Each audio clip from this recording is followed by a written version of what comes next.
Hi, Saoirse here. I hope you're all okay. There has been a lot of, I guess, isolation tips and advice for people who are bored at home, and they have been super helpful. But I also think there's a large elephant in the room that should be addressed as well, which is how to manage and cope if you do present with coronavirus symptoms and you've tested positive for it. I think a lot of us have now come around to the fact that it may be possible at some stage that we get it or we know someone close to us that gets it. So I wanted to talk a little bit about that. A couple of weeks ago, I fell ill with all the standard symptoms.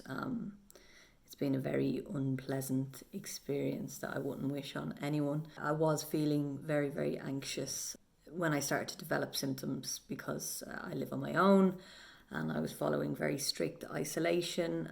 It's a scary feeling having to go through that by yourself, and no one's allowed to come around to look after you, I guess.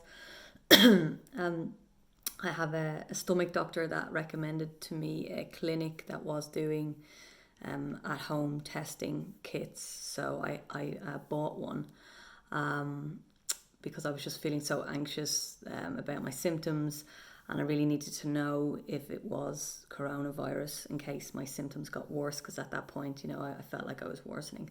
Anyway, I did the test, and a week later it came back positive. I'm starting to come out the other side now, and I'm definitely on the road to recovery. Now, obviously, everyone experiences this illness differently. This isn't any sort of medical advice, and of course, if you get any shortness of breath or any of the red flag symptoms, then be sure to talk with your healthcare provider. But it's also important to reiterate that a lot of us who do get it will be okay and will be able to manage it at home. And I wanted to talk about some of my own behaviours that helped and did not help, that I would change or do again if I could go back in time. So I guess this is my current self talking to my past self. I'm going to start with some of the things that you definitely should not do, because I feel that they are the most important. So firstly, don't spend your day researching symptoms, reading patient stories, reading about how the virus works, looking at all the numbers, the death tolls, everything like that. That's a really bad idea. I did this. I was searching for reassurance, and it just exacerbated my symptoms, and it made me very much more aware of them. All you really need to know is what the red flag symptoms are and how to manage your symptoms at home. That's it. That's all. And if you must read the news just to see, what's going on in your own country, do it once a day, maybe 30 minutes, and try not do it in the evening, because that's when anxiety tends to be a little bit higher. Second thing was, don't try and go back to normal activities as soon as you feel like one day you're okay. What I found is this illness it comes in waves. So one day I felt fine, and then there again I felt terrible the next day, and that has gone on for like about 3 weeks like that.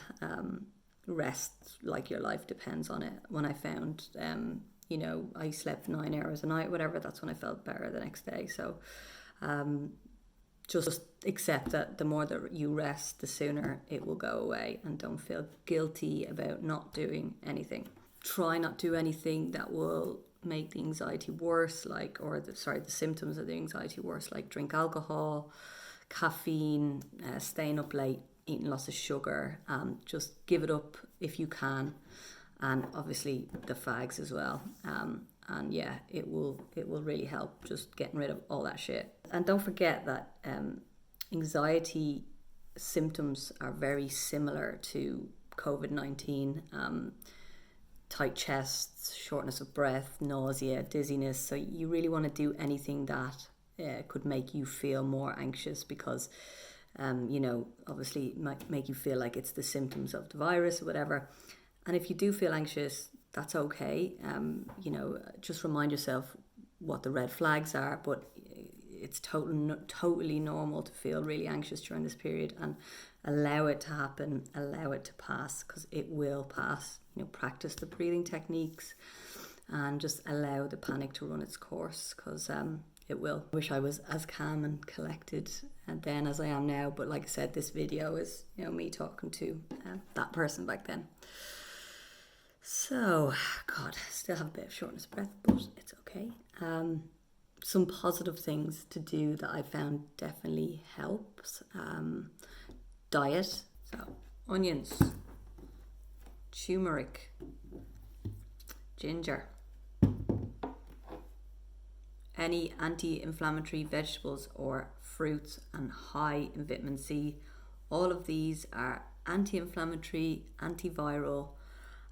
They're not going to cure you, but you really need to feed your immune system when you're going through this, and try and avoid any sugary foods. If you're like me and you lose your sense of taste and smell, it really means that you can eat as healthy as you need to, because you can't taste anything, so it's actually a good chance to do that. I was literally eating onions like an apple, and if you eat things raw like garlic and onions and so forth, it has the best properties in them. So diet is a big important one. Sleeping is so critical. As much as you can. When you sleep, your body releases cytokines and white blood cells, and that's going to fight off the infection more.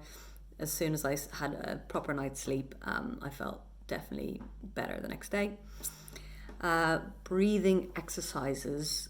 The NHS doctors have been releasing videos.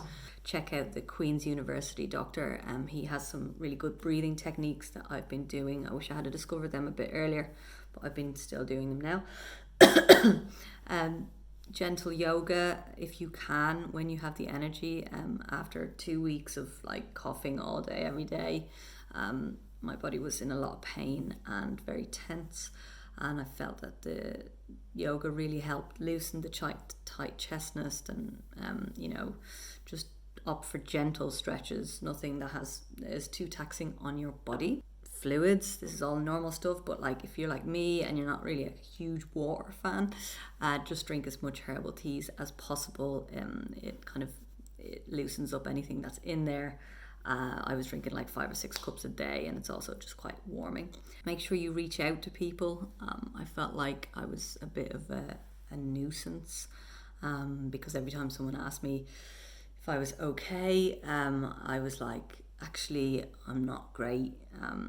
I'm not in a good place, and that started to make me feel like I was more troublesome. And so then I felt like I didn't want to speak to anyone. But when I look back on it now, I noticed that when I did have a call with someone, and I did speak with my friends and family, I did feel better afterwards. And you might find it difficult to speak, so you can even just let them talk. It just feels like you're there with them. Just remember, for the vast majority of people, it will pass, and you are likely then to become immune. There's not much evidence to show yet that you won't have some sort of immunity, and that's probably the most positive thing out of this whole thing, was that because I've contracted it, I probably won't get it again for a while. So yeah, that's it. Best of luck to everyone out there, and stay safe. Everyone's going to go through their own version of this situation, but you can keep others safe by staying at home.